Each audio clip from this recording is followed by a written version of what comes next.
Hello, beautiful people. How you doing out there? It's just me again. I thought I'd pop on today and share some of my top tips for working with soft pastels.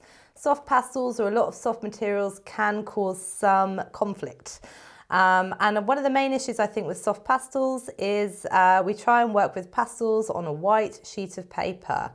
And actually with pastels, you need a ground to work from. So either a sort of blue piece of sugar paper, or here I've gone for a more neutral colour, something that's going to sort of fill in the gaps, and the colour of the paper will also show through and help improve your study. So we're going to do a very simple study today. We're going to do an apple in soft pastel. And as well as the sort of materials in our soft pastel starter kit, you are also going to need either some fixative or some hairspray for this particular tutorial. So you can see here I've got some of the sugar paper from our starter kit. Comes in a variety of colours so you can test out your pastels on different surfaces. And these lovely inscribed pastels are just the ticket for what I want to do today. So I'm just going to open those up. So you can see some of the colours in the corner of your screen. They are bright, they are vibrant, they are very, very beautiful to work with. And I want some quite simple neutral tones for this apple. So I'm going to go for a darker tone, say like a burnt umber, like this one. I'll go for a mid-tone, so maybe like a burnt sienna, like this one. And this is just to lay the base, and I'm definitely going to need a white, okay? So I've got a white pastel there as well. This is just for laying the foundations of this study. As we go on, we'll pick more colours out of there. So you're going to start very simply with an outline. So I'm taking this burnt umber for my outline. I'm going to sketch very lightly and loosely the outline of my apple. Please do use a reference photo if you need to. I've got a little apple just out of shot. And I'm just putting in the outline and any of the sort of shadows. So the shadows can sit underneath things like the coloration in the skin. So for example, where it's red, you're going to need to darken the surface of your paper. But to begin with, it's just a simple outline, like so. I'm putting in a little bit of a shadow here around where the stalk of the apple goes. And I'm going to pop my stalk in just very loosely. I'm going to try and avoid too much blending at this stage. I just want to get the key elements of my apple down on the page. Of course, I can shift and change them around a little bit as I go, but I just want them down. So there we go. And then any extreme highlights. So you'll find some highlights in the sort of rim of the apple itself. And you want to block those out to begin with, just with your white pastel. This is to stop you overworking in those areas, okay? So it's just a sort of mental block, I suppose. Don't need to press too heavily. You don't want too much pastel sitting on the surface. And I'm going to pop a little bit more of a highlight here because I can see that in my little apple. So give it a blow, get rid of any extras, and then I'm just going to run over with my finger just to push that pastel into the tooth of the paper a little bit, okay? Because I don't want it to be soft and chalky. So that's it for that first layer. Just going to put a bit of shadow tone under here, just because there's a darker area of the skin of my apple, so I want that in. And I'm also going to put in a shadow at the base whilst I'm at it, okay? Because that's going to show you the bottom of your apple too. Again, rub that, blend it off. You can do that either with the pastel blenders or just with your finger. It's completely up to you. As we get into the more delicate stages, we'll definitely need the pastel blender, but at this stage, I think I can pretty much get away with just doing it with my fingers. So that's it. That layer is now established, we would say. And before I do anything else, push all that pastel into the surface of the paper, folks. If you don't do that, then you're going to end up with something that's really, really mushy. It's just a little bit more of a shadow tone sitting there, so I'm just going to pop it in. I'm just going to blend that as well. I'll leave the stalk. I think I can get away with leaving that. Blend, blend, blend, blend, blend. And then just out of shot, I've got some hairspray. You can use normal fixative or you can use hairspray. It's up to you. Whatever you do give it a shake. Do give it a shake first. And a light spray. Why am I doing this? I hear you cry. Well, I can't hear you cry, actually. The reason why I'm doing this is because we want this darker layer, this shadow layer, to sit underneath the colours, folks. We don't want it to blend with the colour that we put on top. And this is one of the issues that people often face when it comes to pastel, is that they try and put another colour on top and it always just going to turn brown, isn't it? So I fixed it now. Smells a bit like an old lady's hairdressing salon in here, but it was worth it. And then I'm going to work my way colour-wise from light to dark, but it's really important you establish your shadow tones underneath, just with a burnt umber and some white before you start, so you know where your darkest area is, where your lightest area is, and any shadow sitting underneath. So now I want to go for a sort of the lightest version of a green that I've got, I suppose, because I'm going to pop that down first, and I'm going to pop it in the areas where there isn't any colour. So I'm going to work it around. And I can go over those shadow tones a little bit, but really around the areas that I've already identified and established. Yeah. So in goes the green. Starting to look a bit more like a Granny Smith, don't you think? Don't know if I'm allowed to mention brands of apples on YouTube, but here it is. And again, blend it. We don't want any of that sitting on the surface of the paper. We're going to push it into the paper using our fingers or using the pastel blenders if you prefer. I don't mind getting my hands dirty so much, but some people really do, and that's what bothers them about pastel. In that case, reach for your pastel blenders on this occasion. So again, even if I rub that over the top, can you see that shadow tone sort of poking through there? I'm pretty happy with that. So the next thing I'm going to do is I'm going to just fix it again. So another round of hairspray, or fixative if you've got something a bit more professional. Light spray, let it dry. And the whole idea behind this is that we are layering colours one on top of the other, but again, we don't want those layers to mingle. We don't want them mixing and mingling, folks. It's not a good thing. We just want them to sit on top of each other and to sort of affect and impact each other. So I can go on to a slightly richer green now if I need to in some areas. I've got this sort of darker, more olivey green, which is quite nice, and in areas where it's appropriate, so for example around the edge of my stalk, the green gets a bit darker, so I'm going to pop that in.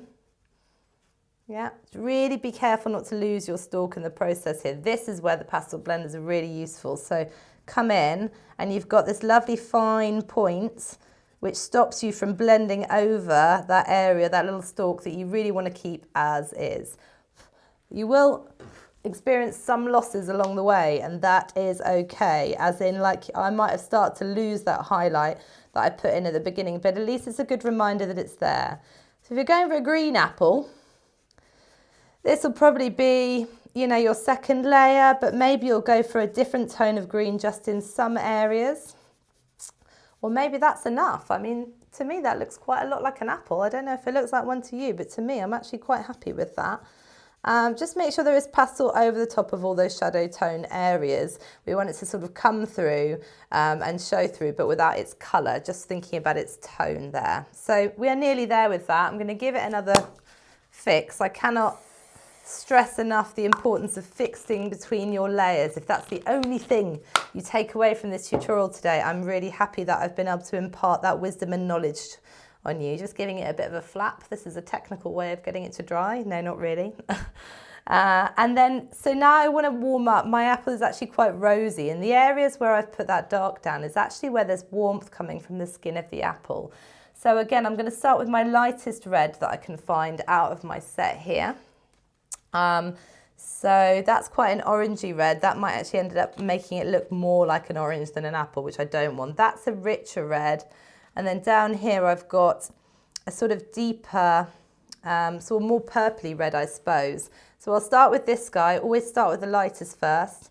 And I'm just going to start to add in a little bit of that warmth over the top in the areas where I can see that happening on the apple. What's nice is with the side of your pastel like this, you'll still be able to see some of the colour, the layers that you established underneath coming through. So be light and gentle at this stage. We don't want this red everywhere, but we do want to start to establish it over the top. It's those lovely layers that come from, you know, apples that are really rather nice. I'm going to move on to an actual blender now because I don't want to work too much over the top of something I've created. I don't want to lose any of the definition that I've created so far. So now I'm just blending with my little pastel blender just to push that lovely red into the surface. Look how when you sort of blend it, it's not as strong as it was originally. And we start to get that sort of graininess that you get with the pattern of an apple. You know the pattern of the skin of an apple? Do I sound crazy when I say things like that? I often think I do. But you know, there's like a rough sort of texture. It sits over the top and it breaks in some areas. And in those areas, you can see some of the greens or the lighter tones coming through. So that's really what I'm aiming for here, is to sort of get a sense of that pattern emerging on the surface. My paper is not going to be able to take too much more pastel than this. It's sort of getting a little bit overloaded already. So it's going to give it a quick blow to get rid of any extra bits of pastel I do not want.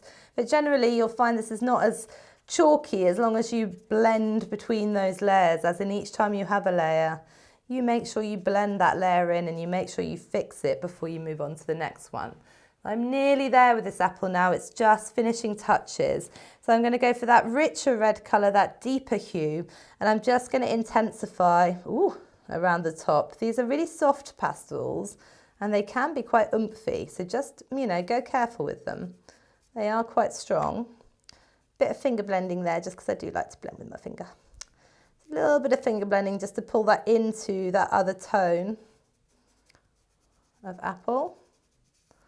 And just on the larger areas you can get away with finger blending. You just got to be a little bit careful as you move towards the sort of detail areas. And then the last thing that we'll do once I've just fixed that off is I'm just going to go back in and I'm going to just put in my white highlights essentially, and just a little bit on the stalk of that apple just to make it pop. So just watch this. I'm just going to fix one more time. Lovely job. And just let that dry a little bit. And here's where the highlights come in. And these little highlights really are the kicker. So I'm going to go back over that area that I established around the rim of the apple. See how it's not going pink? Because I have blended my layers as I've gone along, it means that I'm not losing any of that sharpness, which I might have lost. Or things aren't blending together, so I'm not ending up with pink, I'm ending up with a pure white. So I'm just putting some highlights in there. I'm going to blend using my little blender because I don't want to lose that definition, and I really don't want my hand sort of mushing off this lovely work that I've done, because it is a delicate dance to hold on to the detail for it all not to just blend and merge together when it comes to this. So a bit of blending, just putting in the rest of that ring from where that light's coming in and catching all the way around the edge of my apple, really resisting the edge to blow all over this. It's a strange thing. I think it's sort of inbuilt in us as kids, actually, this needing to blow our work. Anyway, so that is nearly there now. All I need is a really tiny little highlight, and in fact in these sets you get these really tiny white pastels, and they are fantastic for that because you've got a sharp edge there. If I try and get a sharp edge with this one, I have got the sharp edge, but it's quite chunky material. So I just want to pull in a tiny little highlight on that stalk and around the base of that stalk. Again, in with the pastel blender. I've got a teeny tiny one here, which is perfect for the job of this. I dot a little bit more on there. Ooh. And then I'm just going to go back and re-establish that again, just with my burnt umber, just so I don't lose it. So there it is again. And this is a little push and pull, so you've got to be quite dinky, quite careful with this, just so that you don't lose the little highlights that you're putting in as you go along. So there we go, a little bit more there, I think, just to really make that rim of the apple pop. That is where it sort of tends to catch the light, isn't it? And that's it. One pastel apple a la Surrey Art School. A really satisfying technique for beginners. It really builds confidence, I think. And it sort of, at the same time, is a great way to show you how to work with control with soft pastels. Because as I said before, it's very easy for it all to go mushy, all to become blended, and you lose that definition. And it just goes to show that, you know, with a really decent set, with a wide range of colours, you can create some incredibly natural tones. And I'm actually really pleased with that little apple. He is absolutely banging. So if you want to find out more about our soft pastel starter kit, head over to our website, www.surreyartschool.com. And I've also got loads more tutorials of my own over there. And, you know, we'll have a Learn to Draw course coming soon, which covers lots more technique like this. So do check out the website if you're interested in learning more from me. Thank you so much.